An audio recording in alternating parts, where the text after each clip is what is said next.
paz do Senhor, senta aí, pega o seu café, a sua Bíblia e vamos falar sobre Eclesiastes 11. Vamos ler juntos Eclesiastes no capítulo 11, versículos 9 e 10. Peguei minha Bíblia aqui e vamos lá. Alegre-se, jovem, na sua mocidade. Seja feliz o seu coração nos dias da sua juventude. Siga por onde o seu coração mandar e até onde a sua vista alcançar. Mas saiba que por todas essas coisas Deus o trará julgamento. Afaste do coração a ansiedade e acabe com o sofrimento do seu corpo, pois a juventude e o vigor são passageiros.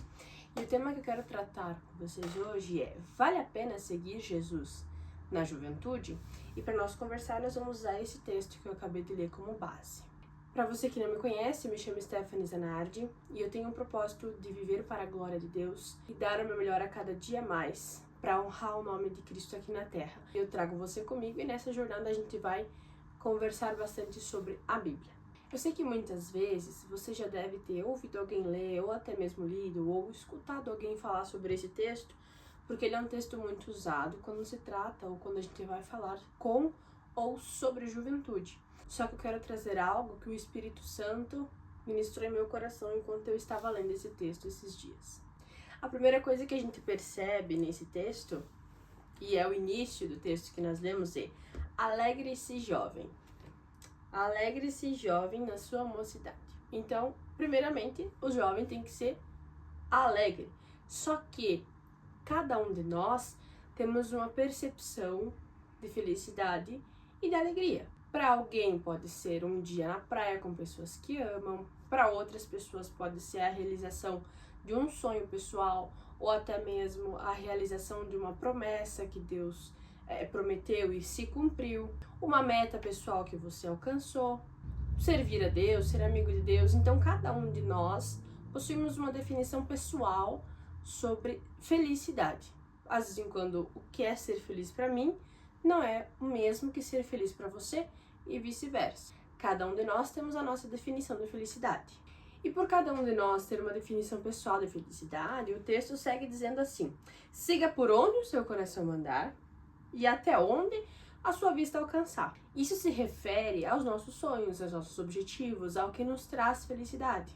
O texto manda a gente fazer tudo aquilo que a gente quiser fazer, o que o nosso coração mandar, seguir as nossas vontades, tudo. O texto está dizendo aqui, ó: siga por onde o seu coração mandar, até onde a sua vista alcançar. Porque ele sabe que cada um de nós tem uma definição de felicidade. A minha definição de felicidade, por exemplo, é viver uma vida com um propósito. Viver uma vida voltada a Deus, uma vida onde eu possa cumprir o meu chamado. E uma vida onde, principalmente no final, eu vou ter a certeza de que eu vou encontrar Jesus Cristo no céu. Para outras pessoas, a definição de felicidade pode ser ir a uma festa, virar uma noite bebendo, virar uma noite usando sei lá o que usam hoje em dia. E assim, cada um tem a sua definição. E o próprio texto diz: siga por onde o seu coração mandar e até onde a sua vista alcançar. Isso também nos mostra que nós temos liberdade de escolha. Você pode escolher, você tem a liberdade de decidir. Você tem a liberdade de escolher se quer fazer isso ou não. Você tem a liberdade de escolher se quer viver isso ou não. A escolha é toda nossa. Nós podemos seguir aonde o nosso coração mandar e até onde a nossa vista alcançar. É nós que escolhemos. E ninguém vai tomar essa decisão por nós. Se a gente quiser viver um sonho na nossa vida, nós vamos ter que correr atrás para alcançar esse objetivo. Se nós quisermos ser alguém mais saudável, nós vamos ter que buscar esse ser alguém mais saudável. E ninguém pode tomar decisões por nós nessas questões de felicidade e tudo mais. Mas o texto prossegue. A gente leu: siga por onde o seu coração mandar, até onde a sua vista alcançar. Mas saiba que por todas estas coisas Deus o trará julgamento. Isso significa que todas as escolhas que nós tivermos, nós vamos ter consequências. Toda escolha, toda decisão, toda atitude gera uma consequência. Por exemplo, se você quiser ir morar fora do Brasil, vai ter algumas consequências que você vai ter que lidar. Você vai ter que lidar com a questão de passaporte, a questão de documentação, para você ir legal para outro país, né? E não chegar lá de uma forma ilegal. Você vai ter que lidar também com a questão da linguagem, da cultura, muitas vezes a alimentação. Então, você decidiu e depois dessa sua decisão, você tem uma série de consequências que vieram através dessa sua decisão de morar fora do Brasil. E é exatamente isso que acontece quando a gente toma alguma decisão. A gente sabe que vamos ter consequências. Só que as consequências podem ser consequências boas ou consequências ruins, dependendo da decisão que você tomar. E o texto prossegue: afaste do coração a ansiedade e acabe com o sofrimento do seu corpo, pois a juventude e o vigor são passageiros. Todos nós sabemos que o envelhecimento humano é algo incontrolável. Você não pode, da noite para o dia, perder 10 anos de vida. Muito pelo contrário, você sempre vai acrescentar anos de vida. E a cada segundo que passa, nós envelhecemos. E não existe nada que a gente possa fazer. A gente não consegue fazer o tempo parar, ou a gente não consegue congelar no tempo e não envelhecer. Então, o envelhecimento é algo que a gente não consegue controlar. E por isso mesmo que o texto diz que nós não devemos andar ansiosos com aquilo que nós temos que fazer daqui a 3, 4, 5 anos. Nós temos que nos preocupar com aquilo que a gente consegue fazer no agora, no hoje. O que você pode fazer hoje, não o que você pode fazer daqui a 3 meses. Foca no agora. Não adianta você ficar ansioso com as coisas futuras. Tem coisas que a gente não consegue controlar, mas o agora, o que você tá fazendo agora, o que você vai fazer depois que você assistir esse vídeo, você pode controlar. E nós devemos cuidar do templo do Espírito Santo, ó. Afaste do coração a ansiedade e acabe com o sofrimento do seu corpo, pois a juventude e o vigor são passageiros. Então aqui é meio que um cuidado necessário que nós temos que ter com o templo do Espírito Santo.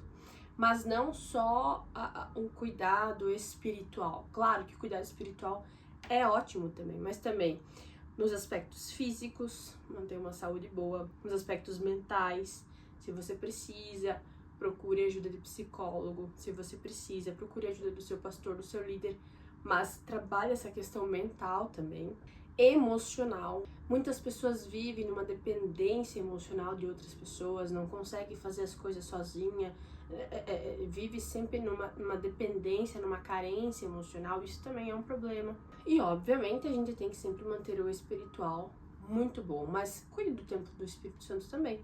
Aspectos físicos, mentais, emocionais e espirituais, para que nós venhamos ser saudáveis e viver longos anos.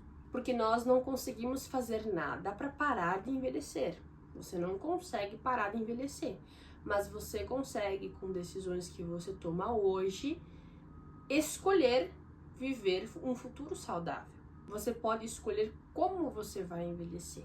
Se vai ser de uma forma mais saudável ou se não vai ser de uma forma mais saudável. Então, essa é uma decisão que vai gerar uma consequência. Só que muitas pessoas só lêem esses 2 textos e depois não se atenta ao que a Bíblia continua dizendo em Eclesiastes 12 e no versículo 1, que vai dizer assim: lembre-se do seu Criador nos dias da sua juventude, antes que venham os dias difíceis e se aproximem os anos em que você dirá: não tenho satisfação neles. Aqui a gente recebe um conselho para que nós venhamos a viver com saúde em todas as áreas da nossa vida. Já estávamos falando sobre isso e agora nós vamos falar ainda mais. E por que nós devemos lembrar do nosso Criador nos dias da nossa juventude? Porque nós sabemos que quando nós temos a presença de Deus conosco, se há alguma falta ou alguma necessidade, Deus supre a nossa falta e a nossa necessidade. Ele é um Deus que conhece nós melhor do que nós mesmos, porque foi Ele que nos criou. Então, Ele sabe por que Ele criou a gente, Ele sabe quais são as características mais fortes que Ele colocou em nós, e Ele sabe o porquê que nós somos criados, como Ele quer usar a gente aqui na Terra. Ele sabe como fazer nós ser úteis para a obra de Deus, para a obra dele. E ele nos direciona para viver isso na presença dele. Ele nos guia pelos caminhos onde ele estará conosco presente, mas também nesses caminhos que nós viveremos o chamado e cumpriremos o nosso propósito. E a gente sabe que os planos de Deus para nós são infinitamente maiores e melhores, como já dizia Isaías. Então, quando a gente entrega a nossa juventude, principalmente a juventude, que é uma época que a gente tem muitas ansiedades, porque existem muitas decisões a serem tomadas, é na época da juventude que a gente precisa escolher um trabalho, uma profissão, enfim, é na época da juventude que a gente escolhe o nosso parceiro, a nossa parceira de vida. Então, há uma pressão muito grande e, além do mais, é uma das épocas da vida que mais o inimigo nos tenta para que nós venhamos sair da presença de Deus. Então, o texto deixa claro que nós devemos entregar a nossa juventude para Deus, porque ele vai tirar toda a ansiedade desnecessária, e ele vai colocar em nós tudo o que nós necessitamos, e além do mais, ele vai nos guiar pelos caminhos corretos para que nós venhamos ter um futuro saudável na presença de Deus e envelhecer com saúde, sabendo que nós cumprimos o nosso propósito na Terra e nós não venhamos falar a seguinte frase: não tenho satisfação nos dias, como diz o texto aqui. E quando a gente entrega a juventude, todo esse mar de decisões para Deus, nós sabemos que no futuro nós vamos dizer assim: não, eu tenho prazer nos meus dias, porque eu vivi os meus dias na presença de Deus, porque eu vivi os meus dias com um propósito, porque eu vivi os meus dias para a glória de Deus. Então, quando a gente entrega a juventude, há uma consequência de uma vida com prazer, de uma vida com sentido, de uma vida completa, de uma vida com a presença de Deus. A melhor coisa que você pode fazer por você hoje é viver na presença de Deus, é estar na presença de Deus. Há muitas pessoas que dizem que isso é perca de tempo, gastar sua juventude na igreja, gastar sua juventude, enfim, vai aproveitar, vai viver.